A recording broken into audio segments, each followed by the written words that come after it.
Hey guys, it's Blue25 and Archer9234. with episode 118 Ranger Review. Today we have the Power Morphicon 2012 Samurai figures. So now we have the Super Samurai Red figure. Now this is actually known as the Hyper Shinken Red that you guys know in Shinkengers. Now this is exclusive, it's just mainly much the remolded version of the Super Rangers. Instead, he's just now in the red metallic form. Posability is the same thing. The legs move, the arms move, and the head moves. Even the sword shield is also metallic. The only bad part is that they didn't really color the Inomaru or the black box, but other than that, it looks really nice. It can hold it on both sides, so regardless which side you hold it on, it's still good. It also has a reminiscence to the metallic Rangers from MMPR. He has the same maneuverability like all the other Samurai figures that we've had in the past year and a half. The only difference now is that he's an exclusive and he's also metallic. Now the good part is that it has a nice little metallic finish to it, which is really nice. It actually looks really cool when it's on display compared to these. It's more realistic. Yeah, compared to the regular ones. Now also, you guys also know the Bandai Japan just released the SH Figuarts Hyper Shinken Red as an exclusive too. Now the only complaint I would have about this figure is that they didn't include the shark sword. Also, they changed the emblem from the original ones. Now the original ones had the Inomaru symbol, while this one has a Shiba symbol, which you've actually seen multiple times in the series. There's actually a really nice, cool detail on it, and the fact that is that it has much more paint applications to it, and it looks much more better like this. It actually makes really a good display piece, regardless where it is.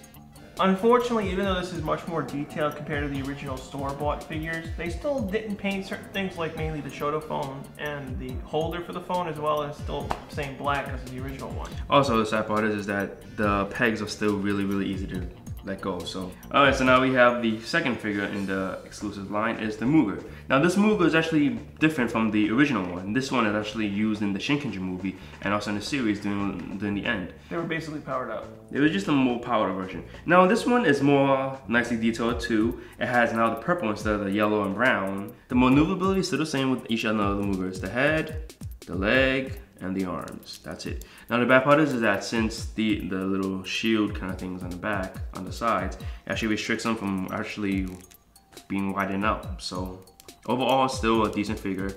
And now, his hair kind of design also prevents it from turning completely 360 degrees. Yeah, because of that. I was hoping that they would actually put it like more upper so you can try to spin him around, but they put him as a down position and he still looks the same. The paint application is really nice. I like the metallic purplish on it. It makes it stand out really much. Now the sword also, which is really nice, is still detailed and it's metallic as well. I personally like this one over the original one because the yellow of their original suit, I really particularly never liked. Purple fits them more better. Yeah, it actually really looks nice too, and I really like the metallic paint on it, especially on the sword and even on the figure itself. It makes it stand out much more compared to the originals.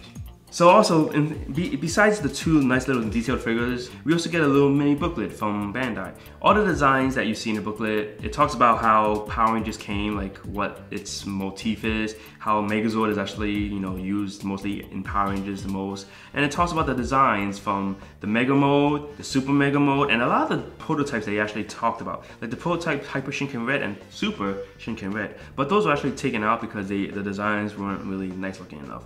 They also show how the Megazord originally actually was going to be like the Japanese mode, which included the origami mode, but sadly they took that out for consumer purposes. It actually has a nice detail of everything. It was designed by the Japanese. You can actually see the Japanese writings and how they actually came up with the battleizer. Also on the back, it actually shows all the figures and all the stuff that would have been previously released up until now.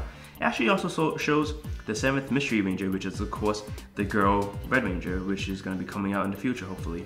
Now, I personally like that the figure itself is really nicely detailed. Compared to the original, it's much better. The metallic finish on the Mooger itself is really nice. I like the whole kind of look to it, and this is actually the first time in a while that we actually had a movie-ish figure compared to back in the days when Mighty Morphin came out. Overall, I really recommend you guys try to get the Power Morphicon figures. Now, back in the days, you were able to get it on eBay for like about the 50-ish range, but sadly now that Morphicon has ended and it only lasted 3 days, these are only available for 3 days, and there were only 1,000 of these sets made. Now, sad part is that, are they worth it? Yes and no. The fact that they are metallic is really nice. The fact that they're exclusive makes it even worse.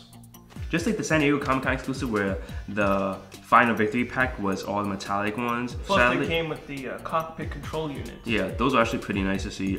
Sadly, that's an exclusive, which of course is a downside to it. But for the Power Morphicon exclusive, they're pretty cool. I like the booklet. It actually shows more details on how the Samurai line was made. And the figures itself, they're really, really nice. The metallic finish on these Rangers are really nice. But yeah, that's it for our review of the Power Morphicon 2012 Samurai figures. Join us next week for the Power Rangers in Space Astro Blaster and the Quadra Blaster. Come subscribe, and we'll see you next week. Hey guys, episode 25. And R290. Wow, I did that. I've been saying it too many times. Yeah, I know. So am I. Hey guys, episode 25. And R29234. With episode 118, we enjoy review. Today we have the Power Morphicon 2020. No, you're saying it too fast. Too fast. Just slow it down. No rush. I know. I was kind of actually surprised about that we got that toy catalog book. Usually Japan is the only one that usually, you know, caters to collectors by showing all the behind the scenes of how they design stuff. So I was kind of surprised that Bandai America actually gave us something like that. Now, if you guys are wondering how did I get this exclusive set, we have a friend that actually went to Morphicon and he got me a set of these figures. And now we'll link his videos on the sidebar below, and we'll also put our Facebook page where you can see the photos that I uploaded from his original Facebook. I knew that was gonna happen. Yeah, oh, now dominoes. lovely, lovely.